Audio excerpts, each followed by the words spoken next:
Standard 7 English medium student, subject science.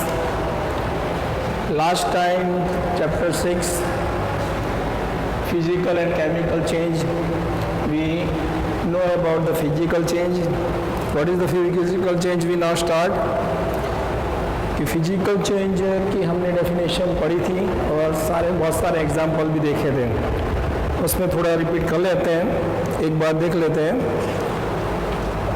If थोड़े revise कर लेते हैं. New chemical is not found is called physical change. उसके अंदर हमने देखा था कि भाई चौक है, उसके अंदर कैल्शियम कार्बोनेट है, उसका छोटा टुकड़ा भी लेंगे हम. सपोज ये छोटा टुकड़ा, ये भी कैल्शियम कार्बोनेट, ये भी कैल्शियम कार्बोनेट. इसका साइज चेंज है और इनर साइड जो मटेरियल है वो चेंज है नहीं, इसलिए इसको क्या बोलेंगे? Physical change. दूसरा एग्जाम्पल क्या देखा था हमने? सपोज ये प्लास्टिक है, प्लास्टिक का स्पेक्टलस है, इनर साइड प्लास्टिक के ही एटम है, उसको तोड़ देंगे तो इसके अंदर भी क्या होगा? प्लास्टिक का ही एटम रहेगा. यानी इसकी साइज बदल सकती है, बराबर, शेप बदल सकता है, बराबर. तो इसका इनर साइड जो है एटम्स वो बदलेगा नहीं, इसलिए इसको क्या बोलेंगे? Physical change. फिर दूसरा एक कागज़ का टुकड़ा, उसके दो टुकड़े करेंगे, बराबर. ये कागज़ का टुकड़ा एक है, दूसरा है, इसमें भी कागज़ के एटम है, इसमें भी कागज़ के ही एटम है. तो ये डिसजॉइंट पार्ट है पर उसके अंदर के एटम बदलते नहीं हैं, बराबर. इसलिए इसको क्या बोलेंगे? Physical change. ये आपने पढ़ा था. अब आगे देखते हैं कि भाई कि आगे क्या है कि दूसरा पॉइंट देखते हैं, केमिकल चेंज, बराबर. केमिकल चेंज में क्या होता है कि न्यू केमिकल इज फॉर्म्ड. नई डेफिनेशन देख लेते हैं, बराबर. New chemical is formed we call chemical change.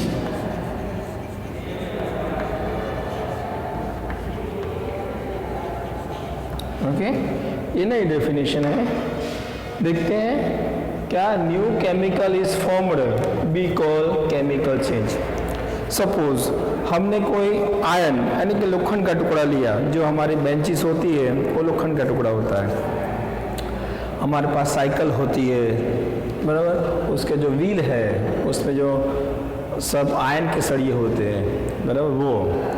फिर दूसरा देखते हैं अपने 4 व्हील रहता है. 4 व्हील के जो टायर भी प्लास्टिक के भी आते हैं, पर उसके जो भी पार्ट है जो आयन के आते हैं वो ये सब, बराबर. अपनी जो चेयर है वो प्लास्टिक की भी आती है और आयन की भी आती है.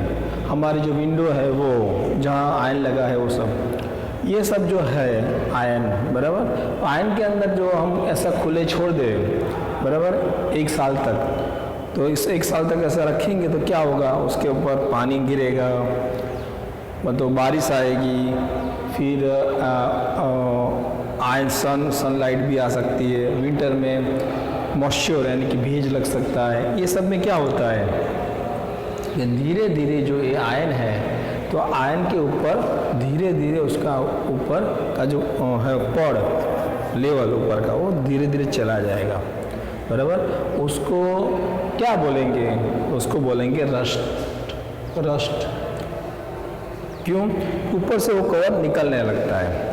इसलिए हम क्या करते हैं, उसका सॉल्यूशन हम सब क्या लाते हैं कि दिवाली में हम सब करते हैं क्या है कि पूरे घर को तो वॉश कराते हैं, कलर कराते हैं. ऐसे हमारे जो विंडो है, जो आयन विंडो है, डोर है, बराबर, डोर है, वो जो आयन के बने हैं उस सबको भी हम क्या कराते हैं? कलर कराते हैं. क्यों? क्योंकि उसके ऊपर बारिश का पानी गिरेगा या मॉइस्चर आएगा, बराबर, तो उसके ऊपर धीरे धीरे एयर वाटर इफ़ेक्ट करता है. और एयर वाटर जैसे इफ़ेक्ट करता है या सनलाइट इफ़ेक्ट करती है तो धीरे धीरे उसके ऊपर का जो कवर होता है वो रस्ट कर देता है, थोड़ा खा जाता है, वो टूट जाती है विंडो। तो इसके लिए हमारी जो बाइसिकल है उसके अंदर भी जो स्पॉक्स होते हैं, आप देखा होगा स्पॉक्स, बराबर। ये स्पॉक्स जो है जैसे बाइसिकल का हम ड्रॉ कर लेते हैं, उसकी जो रिंग है, बराबर, ये भी पिच की धरी है और यहाँ ये सब स्पॉक लगे होते हैं, देखो यहाँ यहाँ यहाँ ये सब स्पॉक लगे होते हैं, बराबर। और ये स्पॉक लगे होते हैं तो इसके ऊपर ये रस्ट चढ़ जाता है यहाँ, बराबर, काट लग जाता है। और वो काट को हम साफ नहीं करेंगे तो क्या होता है कि पूरा खा जाएगा और ये टूट जाएगा, तो अपने को पूरा नया खर्चा करना पड़ेगा, बराबर। इसके लिए हमको क्या करना है, इसके ऊपर ग्रीस करना है या वॉश कर देना है, इसलिए काट चला जाएगा। ओके, इसलिए रस्टिंग की डेफिनेशन क्या हुई देखते हैं। If you leave a piece of iron in open for some time, यानी एक सपोज आयरन का टुकड़ा हमने लिया, बराबर, और वो टुकड़ा हमने थोड़े समय के लिए बाहर रख दिया। सपोज हम लेते हैं, ये ले लो ना, बराबर, ये जो है रिंग के अंदर है वो आयरन का टुकड़ा ही होता है, बराबर। और ये आयरन के टुकड़े को हमने सपोज 1 साल तक ऐसे बाहर छोड़ दिया, उसको टच भी नहीं किया, बराबर, देखा भी नहीं, तो क्या होता है, देखो, it's acquires A film of brownish surface, यानी उसके ऊपर ये वो जो यहाँ ऊपर की सरफेस जो है ब्राउनिश हो जाएगी, उसका कलर चेंज हो जाएगा, brownish. Okay, this substance is called rust, यानी इसके ऊपर क्या आ जाएगा, रस्ट आ जाएगा, तो धीरे धीरे वो खा जाएगी और वो पूरा सड़ जाएगा। ऐसे हमारे घर वो स्टेयर का मतलब सीढ़ी, जो सीढ़ी होती है वो लोखंड की सीढ़ी होती है जो बाहर की साइड, बराबर, ऐसे स्टेप्स होते हैं, बराबर। तो ये जो आप लगा के रखते हैं, बराबर, ये नीचे, तो क्या होता है, इसमें से चढ़ के हम जा सकते हैं, पर ये जो पूरी सीढ़ी जो है बाहर ही होती है, घर के बाहर, सपोज जिसके घर बाहर है वो, तो ये जो है उसके ऊपर बारिश भी गिरेगी, सनलाइट भी आएगा और विंटर में मॉइस्चर भी आएगा और सुबह सुबह भी मॉइस्चर आएगा, तो व्हाट हैपन, तो ये पूरा जो है रस्ट धीरे धीरे उसका ऊपर रस्ट होता जाएगा और इसका जो कलर है धीरे धीरे ब्राउनिश हो जाएगा। तो ये जो ब्राउनिश होता है उसको रस्ट बोलते हैं। और ये जो पूरी प्रोसेस हुई, सपोज किसी को 1 साल लगता है, किसी को 6 महीने में, क्या किसी को महीने में हो जाता है, डिपेंड ऑन आयरन के ऊपर डिपेंड करता है, बराबर। तो ये जो प्रोसेस है उसको बोलते हैं रस्टिंग, ये जो पूरी उसको बोलेंगे रस्टिंग यानी काट लग जाना, गुजराती में ऐसे बोला, काट से वो काट खवा जाता है और पूरा वो सड़ जाता है, फिर अपने को पूरा चेंज करना पड़ता है या उसका रिपेयरिंग करना पड़ता है। ओके, दूसरा उसके एग्जाम्पल और भी हैं, देखते हैं। आयरन गेट्स ऑफ पार्क या फार्मलैंड, यानी कि हमारे जो गेट, यानी कि हमारे हाउस के आगे जो गेट होता है वो, या गार्डन का जो गेट आता है वो, या स्कूल का जो गेट आता है वो आयरन से बना होता है। तो आपने देखा उसके ऊपर कलर कर देते हैं। कलर करने का यही रीज़न है कि वो रस्टिंग ना हो जाए या रस्ट ना हो जाए, इसलिए इसके ऊपर का कलर करते हैं। फिर पार्क के अंदर आपने देखा होगा बैठने के लिए एक बेंचेस जैसे रखते हैं जिसमें 2-3 जन बैठ सकते हो, वो भी क्या है, आयरन का बना होता है, इसलिए उसको क्या करते हैं, कलर करते हैं। या जो आयरन बनाते हैं तब उसके अंदर निकल ऐड करते हैं तो उसको रस्ट लगता नहीं है, because nickel is very powerful, उसको पावरफुल ऐड करते हैं, इसलिए मतलब वहाँ भी होता है। फिर iron benches in lawns and gardens. Okay, इसका मतलब क्या है कि जहाँ गार्डन है या लॉन लगी है, तो पब्लिक गार्डन होता है या अपना खुद का गार्डन होता है, वहाँ भी हम बैठने के लिए बेंचेस रखते हैं। तो बेंचेस जो लकड़े की हो तो ओके, लकड़े की नहीं वो आयरन की होगी तो वो क्या होती है, धीरे धीरे उसको भी रस्ट लगता है, इसलिए अपने को निकल वाली ऐड आयरन के अंदर जब वो निकल ऐड करके बनाते हैं तो वेरी यूजफुल, वरना उसको क्या करेगा, धीरे धीरे वो रस्ट होने लगेगा, इसलिए अपने को उसके ऊपर कलर करना पड़ता है। ओके, सॉल्स एंड स्पीड का मतलब क्या, सपोज हमारे पास कोई पावड़ा जैसा है, बराबर, तो इसके ऊपर क्या होता है, ऐसे ये पूरा एक लेयर होता है बराबर, ये पूरा यहाँ तक होता है। ये जो पावड़ा है बराबर, हाँ, ये जो है उसको सॉवल्स बोलते हैं। तो ये लकड़े का है पकड़ने के लिए, और ये सॉवल, तो इसके ऊपर भी रस्ट लग सकता है बराबर। ये क्योंकि ये इसका यूज़ क्या करते हैं हम, मिट्टी खोदने के लिए, क्योंकि farmer most of use this, उसके ऊपर रस्ट लग जाता है। थर्ड वन क्या है, स्पेड यानी कुहाड़ी। ये कुहाड़ी होती है बराबर, उसमें दो साइड होते हैं, एक अपर साइड और एक डाउन साइड बराबर। बीच में ऐसा पावरफुल होता है, ये लकड़े का होता है। तो ये जो है बराबर, ये क्या है, वो आयरन की बनी होती है, उसके ऊपर भी रस्ट लग सकता है बराबर। तो इसके लिए भी ये यूज़ करना पड़ता है। इसलिए हमने देखा कि डेफिनेशन ऑफ केमिकल चेंज क्या होता है कि न्यू केमिकल इज फॉर्म्ड। सब में देखो केमिकल चेंज हो गया। कैसे? हमने देखा कि जो आयरन की बने हुआ जो चेयर है, तो थोड़े समय में उसके ऊपर का कलर चेंज होता है। इसका मतलब क्या, उसके ऊपर इफेक्ट हुआ एयर का, वाटर का या मॉइस्चर का। तो ये जो हुआ चेंज, इसको बोलते हैं केमिकल चेंज बराबर। दूसरा जो हुआ, हमने देखा कि बेंचेस में भी ऐसा होता है, लकड़े की होती है तो ओके, उसके जो अपने स्कूल में भी देखा, बेंचेस में जहाँ बैठते हैं बराबर, वो बैठने की जो जगह है, तो उसका जो बेस है बराबर, बेस क्या है, आयरन के बने, तो उसको क्या करते हैं, सब कलर कर देते हैं। इसलिए कलर करते हैं तो वो इजी हो जाता है बराबर। फिर हमने देखा कि ये जो हमारे फार्मर जो यूज़ करते हैं सब बराबर, उसके ऊपर भी वो थोड़े टाइम पे उसको रिपेयर करते हैं, ग्रीस लगाते हैं या उसको रिपेयर कराते हैं। ये जो भी है वो क्या हो गया, रस्टिंग। अब देखते हैं आगे क्या है।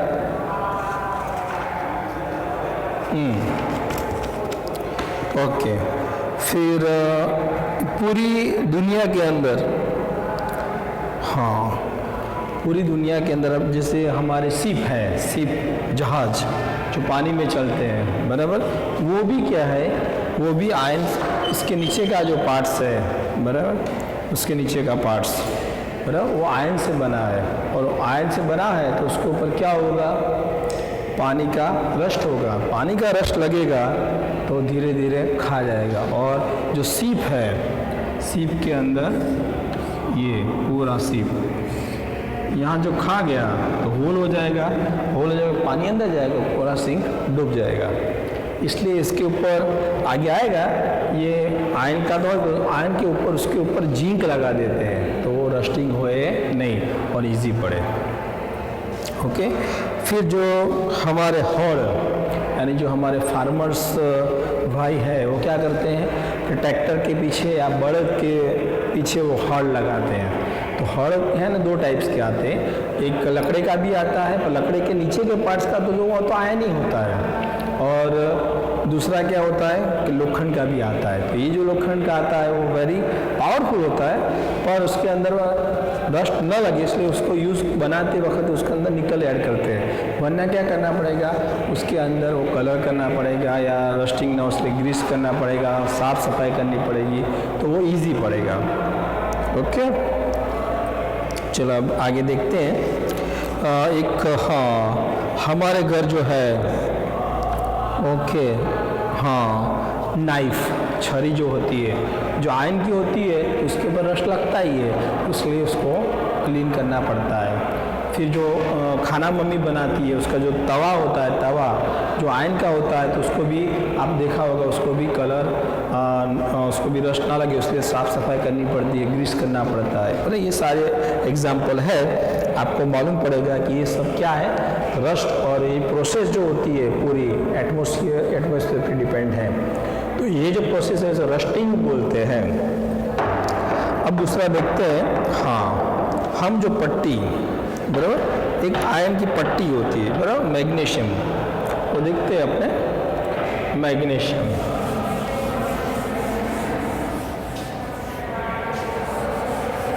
सपोज हमने एक मैग्नीशियम की पट्टी ली, मैग्नीशियम मैग्नीशियम स्टिक जो हम क्या बोलते हैं Mg, मैग्नीशियम की पट्टी, उसको पकड़ के रखा है पेयर ऑफ टंग्स यानी चिपिया जैसा होता है उसे पकड़ के रखा है। फिर यहाँ जो है हमने कैंडल जलाई है, कैंडल, हाँ ये कैंडल जलाई, तो फिर क्या होगा, इसको थोड़े टाइम रखेंगे तो धीरे धीरे ये जलने लगेगा, और जैसे जलने लगेगा तो उसका जो है, उसको जलने से बहुत सारा लाइट्स आएगा, और जो ये लाइट्स कैसी आएगी वो आपकी टेक्स्ट बुक में दिखाई है, मैं आपको दिखा देता हूँ। देखो ये जो है ये पूरा जलने वाला पार्ट्स, ये क्या होगा, ये ऐसे जलता है। ये जो है इसको ध्यान से देखना पड़ता है, क्यों कि इसकी लाइट बहुत ज़्यादा निकलती है मैग्नीशियम की। जब जलाते हैं यहाँ एयर होती है यानी ऑक्सीजन होता है, तो मैग्नीशियम जैसे जलता है ऑक्सीजन के साथ तो बहुत सारा लाइट होगा। कैसे, जैसे हम दिवाली पे वो नहीं हीरा करते थे, हीरा वो जलता है तो उसका धुआं भी ज़्यादा और प्रकाश भी ज़्यादा होता है, तो उसको बहुत टाइम तक अपने को देखना नहीं, because this is harmful of our eyes. इसलिए इसमें लिखा ही है कि बच्चे को ये एक्सपेरिमेंट नहीं कराना है, वरना ये बहुत टाइम जलेगा तो उसकी जोत बहुत लाइट होगी और वो लाइट अपने आँख में जाती है, इसलिए बहुत टाइम उसको देख सकते नहीं है। इसलिए क्या हुआ, मैग्नीशियम, ये मैग्नीशियम की स्ट्रिप्स थी, पट्टी थी, उसके एयर के साथ यानी कि ऑक्सीजन के साथ उसका प्रोसेस किया, जलाया, बराबर। It gives MgO, magnesium oxide बनता है, पर इसमें बैलेंस नहीं है तो ये जो है इस साइड में एक केमिकल प्रोसेस है, इसको रिएक्टेंट बोलते हैं और इसको प्रोडक्ट बोलते हैं। तो रिएक्टेंट यानी कि जो प्रोसेस के अंदर जो पार्ट लेते हैं उसको रिएक्टेंट बोलते हैं। मैग्नीशियम और ऑक्सीजन, उसने पार्ट लिया और मैग्नीशियम ऑक्सीजन, ये रिएक्टेंट हो गया। ये जो एरो किया इट मीन्स केमिकल रिएक्शन। ये केमिकल रिएक्शन के लिए दो प्रोसेस होती है, उस दोनों में मिक्स कर दो तो भी एक प्रोसेस होती है, वरना उसको जलाओ तो भी एक प्रोसेस होती है। तो अपने क्या मिलता है, मैग्नीशियम ऑक्साइड। तो इसके अंदर हम बैलेंस देखते हैं। चलो बैलेंस क्या है, इसमें मैग्नीशियम 1 है, ऑक्सीजन 2 है, तो ऑक्सीजन यहाँ एक ही है तो बैलेंस करना पड़ेगा। तो 2 लगा दो, 2 मैग्नीशियम, यहाँ भी 2 लगा दो। अब चेक करो तो 2 मैग्नीशियम, ये भी 2 मैग्नीशियम, ऑक्सीजन 2 ऑक्सीजन 2 हो गया। बैलेंस आपको 8 स्टैंडर्ड में आएगा, अभी आपको मैंने सिखा दिया। फिर भी रिएक्टेंट और प्रोडक्ट दोनों सेम बैलेंस में होना चाहिए। यानी इसमें देखो मैग्नीशियम की स्ट्रिप्स ऑक्सीजन के साथ यानी कि हवा में ऑक्सीजन होता है वो जली तो अपने को मैग्नीशियम ऑक्साइड बन गया। तो ये जो बना, बराबर, तो ये क्या होगा, केमिकल रिएक्शन हुआ। क्यों कि अपनी डेफिनेशन देख लो, न्यू केमिकल इज फॉर्म्ड, नया केमिकल बनता है। अब देखो ये मैग्नीशियम में से क्या बना है, मैग्नीशियम ऑक्साइड, यानी उसकी राख बन जाती है, आश, हाँ मैग्नीशियम आश यानी राख बन जाती है, उसका इनर साइड प्रोडक्ट सारा चेंज हो गया, बराबर। तो इसके क्या बोलते हैं, केमिकल रिएक्शन। यही जो राख है उसको पानी के अंदर डालते हैं तो क्या होता है, देखते हैं क्या होता है। चलो ये मैग्नीशियम ऑक्साइड है, तो मैग्नीशियम ऑक्साइड उसको पानी में डालते हैं, चलो plus water, it gives magnesium hydroxide second. Okay, देखो इसमें क्या होता है कि हमने क्या किया, ये जो मैग्नीशियम ऑक्साइड जो मिला उसको हमने एक बीकर लिया है हमने, उसके अंदर पानी भर दिया है पूरा। ये जो मैग्नीशियम ऑक्साइड की राख बनी उसमें डाल देते हैं, बराबर, डाल दिया सपोज, जो मिक्स हो जाएगा, स्टीयरिंग करना पड़ेगा, हलाएंगे तो मिक्स हो जाएगा। तो मैग्नीशियम ऑक्साइड वाटर यानी मैग्नीशियम ऑक्साइड है H2 यानी पानी अपना, तो क्या बना, मैग्नीशियम हाइड्रोक्साइड बन जाएगा। उसके में अंदर भी फॉर्म बदल गया, इसलिए केमिकल रिएक्शन, क्योंकि था मैग्नीशियम ऑक्साइड था, बना क्या, मैग्नीशियम हाइड्रोक्साइड। अभी अपने अगले चैप्टर में पढ़े थे कि acid, base and salt. Acid किसे बोलते हैं, बेस किसे बोलते हैं, सॉल्ट किसे बोलते हैं, हम चेक करते हैं। इसमें कैसे मालूम पड़ेगा ये सॉल्यूशन एसिडिक है, बेसिस है? तो हमने क्या करेंगे, पहले उसमें लिटमस पत्र डालेंगे, लिटमस पेपर। और लिटमस पेपर जो हम इसके अंदर डालेंगे, सपोज हमने पहले ब्लू डाला, ब्लू लिटमस पेपर, तो कोई चेंज होता नहीं है, इसका मतलब ये एसिडिक नहीं है। तो हमने फिर दूसरी बार क्या किया, इसमें रेड लिटमस पेपर डाला। रेड लिटमस पेपर डाला तो इसमें रेड का क्या हो गया, ब्लू हो गया। इसका मीनिंग ये हुआ, ये क्या हुआ, बेस। बराबर, इस तरीके से हम मालूम पड़ सकता है कि बेस है। ओके, तो now we understand easily for chemical reaction. अगले पार्ट्स में हमने क्या पढ़ा था कि फिजिकल रिएक्शन। अब इसमें क्या पढ़ा हमने, केमिकल रिएक्शन। फिजिकल रिएक्शन और केमिकल रिएक्शन दोनों में चेंज क्या है, आपको मालूम पड़ गया होगा कि दोनों में चेंज ये है कि फिजिकल में new chemical is not form, और उसमें नया केमिकल बनता नहीं है। और फिजिकल में क्या है, न्यू केमिकल इज फॉर्म्ड, ये नया केमिकल बनता है। इसलिए हमने एग्जाम्पल भी देखा, मैग्नीशियम ऑक्साइड बन गया, पानी के साथ मैग्नीशियम हाइड्रोक्साइड बन गया। इस तरीके से अपने को मालूम पड़ सकता है कि केमिकल रिएक्शन है। ओके, तो ऑल द स्टूडेंट अंडरस्टैंडिंग। नमस्कार, बाय सुहास पटेल, बाय।